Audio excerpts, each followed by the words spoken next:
The debate में आपका स्वागत है। आज के विमर्श का विषय महाभारत का वो किरदार है जिसकी कहानी मानवीय त्रासदी और नाटकीयता का शायद सबसे ज्वलंत उदाहरण है। हम बात कर रहे हैं कर्ण की। जी बिल्कुल। आज की हमारी चर्चा का मुख्य प्रश्न ये है कि क्या कर्ण का त्रासद और नाटकीय जीवन मुख्य रूप से किस्मत की क्रूरता, जन्म के समय मिले परित्याग और समाज के भेदभाव का नतीजा था, या फिर ये त्रासदी खुद उनके द्वारा चुने गए अधर्म, उनके अहंकार और गलत जगह निभाई गई निष्ठा का परिणाम थी। हमारा ये पूरा विमर्श उपलब्ध स्रोत सामग्री पर आधारित है। और ये सामग्री उनके जन्म, उनके संघर्षों और कुरुक्षेत्र में उनके आखिरी पलों की बहुत गहराई से जांच करती है। सही कहा। मैं इस चर्चा में ये पक्ष रखूंगी कि कर्ण भाग्य और समाज द्वारा ठुकराए गए एक ऐसे शिकार थे जिनके महान गुणों और असीम संभावनाओं को परिस्थितियों ने पूरी तरह कुचल दिया। और इस चर्चा का हिस्सा बनना मेरे लिए बहुत खुशी की बात है। मैं इस कहानी को एक बिल्कुल अलग नजरिए से देखता हूं। मैं ये तर्क रखूंगा कि कर्ण की शुरुआत भले ही दुर्भाग्यपूर्ण थी, लेकिन उनका अंत, उनका पतन उनके अपने नैतिक फैसलों और अपनी स्वतंत्र इच्छा के गलत इस्तेमाल का नतीजा था। तो चलिए शुरू करते हैं। देखिए, कर्ण की कहानी की शुरुआत ही उनके वजूद के दुख से होती है। मतलब जरा सोचिए, आप पैदाइशी राजकुमार हैं, सूर्यदेव के अंश हैं, लेकिन दुनिया आपको एक सारथी का बेटा मानती है।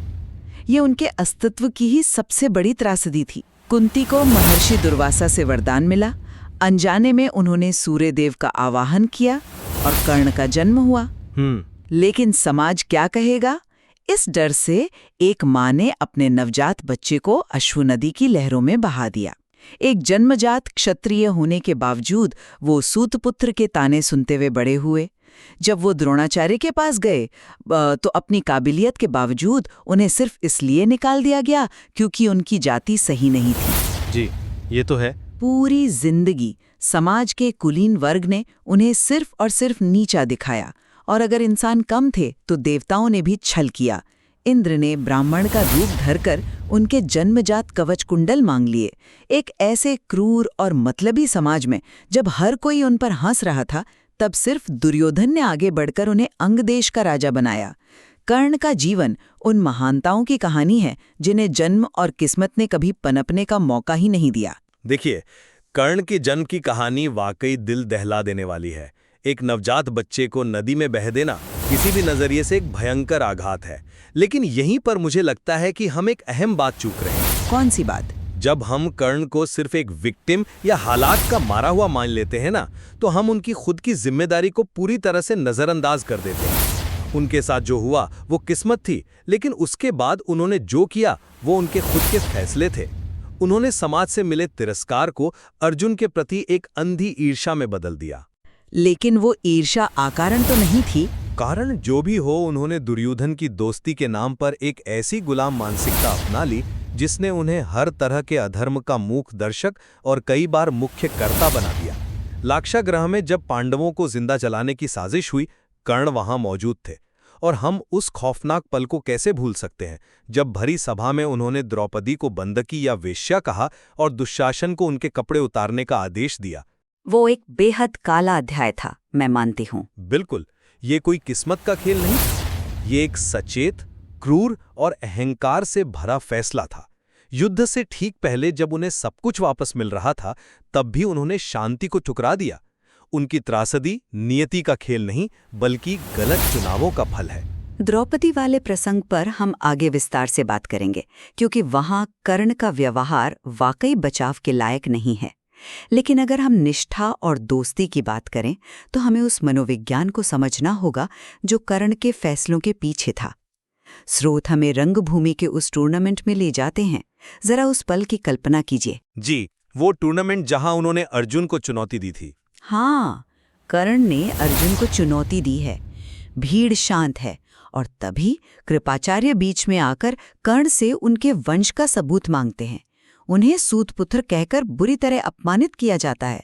उस गहरे तिरस्कार के क्षण में जब पूरी दुनिया उनके खिलाफ खड़ी थी, दुर्योधन आगे आता है और उन्हें अंग देश का राजा घोषित कर देता है। जिस इंसान ने जिंदगी भर से दुत्कार झेली हो, उसके लिए ये सिर्फ एक राजनीतिक पद नहीं था, ये इंसानियत का वो सहारा था जिसके लिए कर्ण भूखे थे। एक मिनट, मैं यहाँ आपको रोकूंगा, माफी चाहूंगा, लेकिन क्या हम सच में इसे सिर्फ कृतज्ञता कह सकते हैं? क्या ये एक तरह का सौदा नहीं था? सौदा? कैसे? दुर्योधन कोई संत तो था नहीं जिसने दया खाकर कर्ण को राजा बनाया। वो एक बहुत ही चालाक राजकुमार था जो जानता था कि अर्जुन को टक्कर देने के लिए उसे एक ताकतवर मोहरे की जरूरत है। दुर्योधन ने कर्ण का इस्तेमाल एक हथियार के रूप में किया, और कर्ण कोई नासमझ नहीं थे। वो इतने बुद्धिमान जरूर थे कि दुर्योधन के स्वार्थ को समझ सकें। वो समझते थे, बिल्कुल समझते थे। लेकिन जब इंसान के अंदर अपनी पहचान को लेकर एक गहरा खालीपन होता है, तो जो पहला शख्स उसे सम्मान देता है वो उसके लिए भगवान बन जाता है। कर्ण की वफादारी एक तरह का ट्रॉमा रिस्पॉन्स थी। जब कृष्ण ने उन्हें पांडवों के पक्ष में आने का प्रस्ताव दिया तो कर्ण का जवाब बहुत स्पष्ट था। उन्होंने कहा कि जिसने मुझे तब गले लगाया जब पूरी दुनिया ने मुझे नकार दिया था, उसे मैं आज युद्ध के मुहाने पर धोखा नहीं दे सकता। ये उस युग के सबसे ऊंचे नैतिक मूल्यों का पालन था। आपकी इस बात में एक बहुत बड़ा विरोधाभास है। क्या वफादारी का मतलब यह है कि आप अपने दोस्त को बर्बादी और अधर्म के रास्ते पर आंख मूंद कर आगे बढ़ने दें? जब भी शांति की बात हुई, चाहे भीष्म ने की हो, द्रोण ने की हो या खुद कृष्ण ने, कर्ण हमेशा दुर्योधन की महत्वाकांक्षा की आग में घी डालते रहे। पर वो अपने मित्र के साथ खड़े थे। एक सच्चा दोस्त वो होता है जो गलत रास्ते पर जाने से रोके। और सबसे बड़ी बात, स्रोत बताते हैं कि कर्ण अंदर ही अंदर जानते थे कि वो गलत है। कृष्ण के साथ बातचीत में कर्ण खुद कबूल करते हैं कि द्रौपदी के खिलाफ उन्होंने जो जहरीले शब्द कहे थे वो सिर्फ दुर्योधन को खुश करने के लिए थे, और अब वो उस अपराध बोध से पीड़ित है। ये जानते हुए भी कि वो गलत पक्ष में है, उन्होंने सही रास्ता नहीं चुना। इसे हम वफादारी नहीं बल्कि एक तरह की नैतिक कायरता कहेंगे। नैतिक कायरता, ये बहुत भारी शब्द है।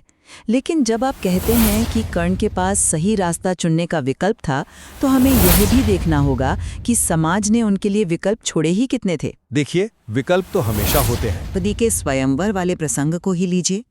कुछ संस्करणों के अनुसार जब वो धनुष उठाने आगे बढ़े तो द्रौपदी ने उन्हें सिर्फ इसलिए रोक दिया क्योंकि वो एक सारथी के बेटे थे। कल्पना कीजिए उस इंसान के दिमाग पर क्या गुजरी होगी जो दुनिया का सबसे बेहतरीन तीरंदाज होने का मादा रखता है, लेकिन हर कदम पर उसकी जाति उसे पीछे खींच लेती है। जब उन्होंने परशुराम से विद्या सीखने के लिए ब्राह्मण होने का झूठ बोला तो वो कोई आम धोखा नहीं था। वो झूठ था और एक गुरु के साथ धोखा था। वो ज्ञान पाने के लिए एक ऐसे इंसान का हताश प्रयास था जिसके लिए समाज ने सारे दरवाजे बंद कर दिए थे। जब व्यवस्था इतनी क्रूर हो तो इंसान का विद्रोही होना स्वाभाविक है। समाज ने उनके साथ अन्याय किया, ये एक कड़वी सच्चाई है, मैं इससे इनकार नहीं कर रहा। लेकिन यहीं पर इंसान की स्वतंत्र इच्छा या एजेंसी का सबसे बड़ा टेस्ट होता है। स्रोत इस बात को बहुत साफ तौर पर सामने रखते हैं कि जब कर्ण के पास इस तिरस्कार को हमेशा के लिए खत्म करने का सबसे बड़ा मौका आया तो उन्होंने क्या किया? आप कृष्ण के प्रस्ताव की बात कर रहे हैं? जी हाँ, युद्ध से ठीक पहले कृष्ण ने उन्हें एक ऐसा प्रस्ताव दिया जो किसी भी आम इंसान के लिए सपने जैसा होता।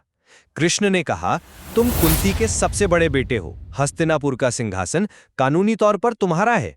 कृष्ण ने यहां तक कहा कि युधिष्ठिर तुम्हारे पीछे खड़े होंगे, भीम तुम्हारा छाता पकड़ेंगे और द्रौपदी तुम्हें अपने छठे पति के रूप में स्वीकार करेंगी। और कर्ण ने उस प्रस्ताव को ठुकरा दिया। बिल्कुल, और सवाल है कि क्यों ठुकराया? ये वो पल था जब उनके जिंदगी भर का अपमान हमेशा के लिए धुल सकता था।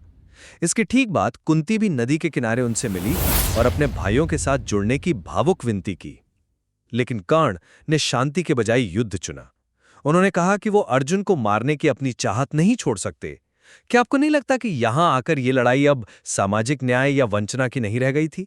ये सिर्फ और सिर्फ उनके अपने अहंकार, अपनी ईर्ष्या और प्रतिशोध की लड़ाई बन गई थी। आप इसे अहंकार कह रहे हैं, लेकिन अगर हम इसे कर्ण के नजरिए से देखें तो ये उनके चरित्र की असीम गहराई थी। आखिर क्यों एक इंसान जिसे दुनिया का सबसे बड़ा राज्य मिल रहा है वो उसे ठुकरा देता है? कर्ण ने कृष्ण से कहा कि अगर उन्हें सिंहासन मिल भी गया तो वो उसे दुर्योधन को सौंप देंगे, जो कि एक और गलत फैसला होता शायद। लेकिन उन्होंने कुंती से जो कहा वो उनके दिल का सबसे बड़ा घाव था। उन्होंने कहा कि राधा और अधिरथ ने उनके मलमूत्र साफ किए हैं, उन्हें अपना नाम दिया है, उन्हें प्यार दिया है। वो किसी भी राज्य, सोने या राजसी सम्मान के लिए अपने उन माता पिता को नहीं छोड़ सकते। कर्ण ने राजसत्ता की भूख पर कृतज्ञता को चुना। वो नहीं चाहते थे कि जो सम्मान उन्हें अब एक समझौते के रूप में मिल रहा है वो उसे स्वीकार करें। ये भावनाएं अपनी जगह सही हो सकती हैं, लेकिन इसका अंजाम लाखों लोगों की मौत था।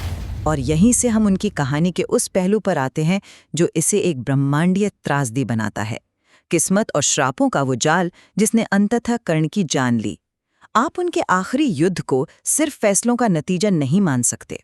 मैं श्रापों को उनके कर्मों से अलग नहीं देखता। जरा उन श्रापों के प्रको देखिए। एक गाय अनजाने में उनके बाण से मारी जाती है और एक ब्राह्मण श्राप देता है कि युद्ध के सबसे नाजुक मोड़ पर उनके रथ का पहिया जमीन में धंस जाएगा। एक छोटी बच्ची का घी जमीन पर गिर जाता है। कर्ण अपनी ताकत से उस मिट्टी को निचोड़कर घी निकालते हैं ताकि बच्ची रोए नहीं, लेकिन धरती माता को दर्द होता है और वो भी यही श्राप देती हैं। और परशुराम का श्राप, जरा उस दृश्य को सोचिए।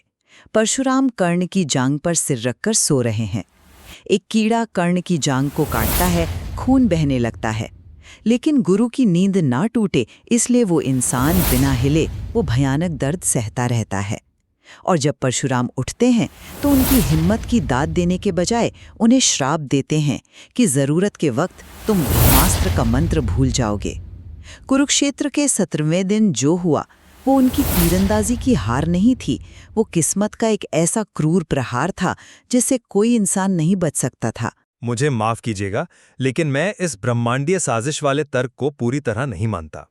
अगर हम ध्यान से देखें तो ये श्राप सिर्फ बुरी किस्मत नहीं थे, ये उनके अपने कर्मों के नतीजे थे। परशुराम का श्राप सिर्फ एक कीड़े के काटने पर नहीं मिला था, वो इसलिए मिला था क्योंकि कर्ण ने अपने गुरु से झूठ बोला था। लेकिन वो झूठ मजबूरी थी। मजबूरी थी, पर झूठ तो था। उन्होंने एक ऐसे गुरु को धोखा दिया जो सिर्फ ब्राह्मणों को शिक्षा देते थे। और सबसे बड़ी बात, चलिए उस 17वें दिन के युद्ध के आखिरी पलों पर बात करते हैं।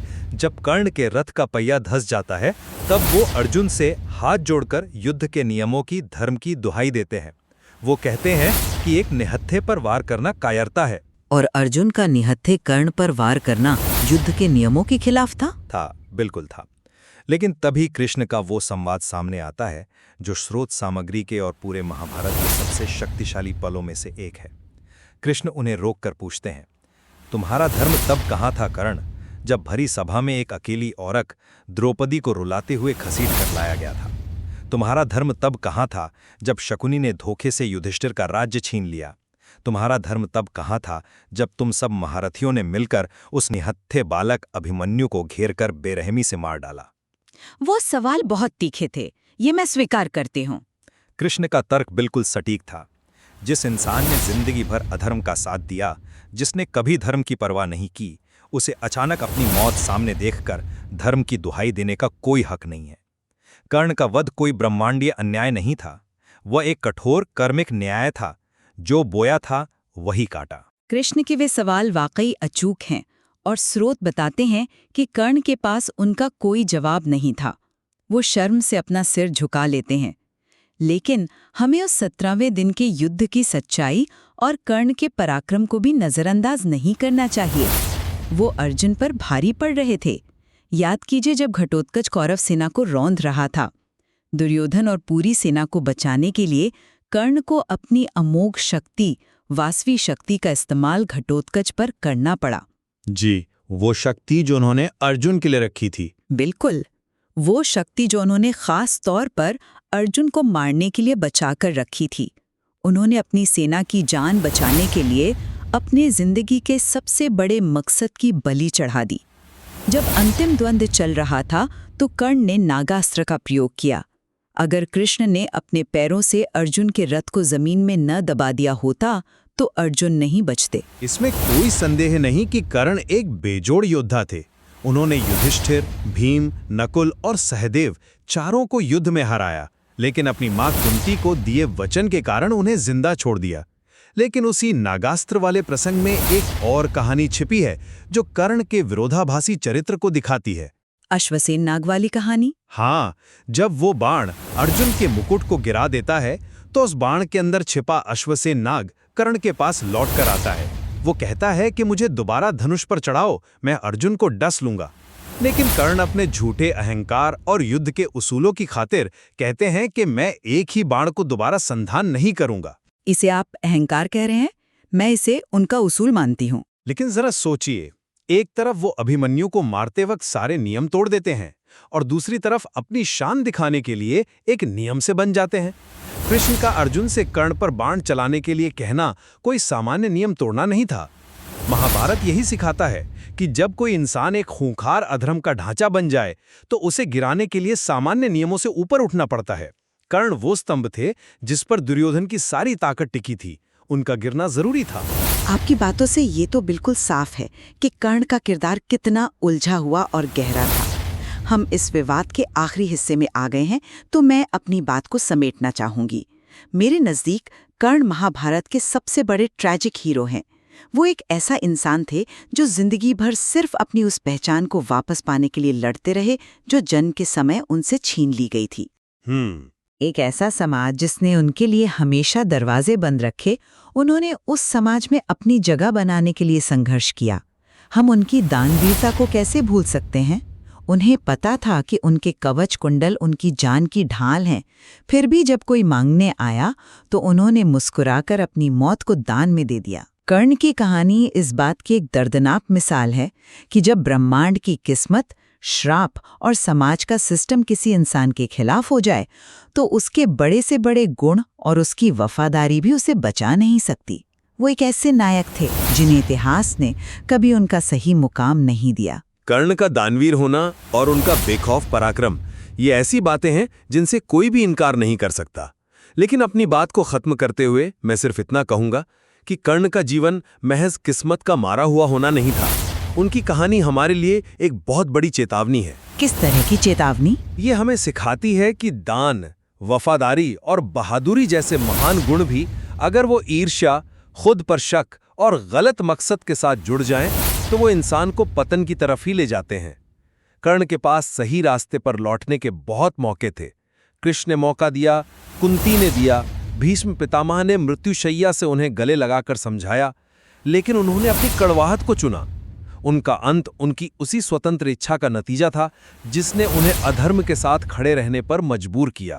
आज की ये चर्चा वाकई बहुत दिलचस्प और सोचने पर मजबूर करने वाली रही। मुझे लगता है हम इस बात पर पूरी तरह सहमत हो सकते हैं कि कर्ण की कहानी किस्मत और इंसान के अपने फैसलों के बीच की एक ऐसी उलझी हुई गुत्थी है जिसे किसी एक सीधे जवाब में नहीं बांधा जा सकता। बिल्कुल, कर्ण का जीवन इस बात का सबसे बेहतरीन सबूत है कि इंसान का मन कितना जटिल हो सकता है, जहां सबसे बड़ी अच्छाई और सबसे गहरी बुराई एक ही इंसान के अंदर साथ साथ चलती है। और शायद यही वो बात है जो इस स्रोत सामग्री को आज हजारों साल बाद भी इतना प्रासंगिक और महान बनाती है।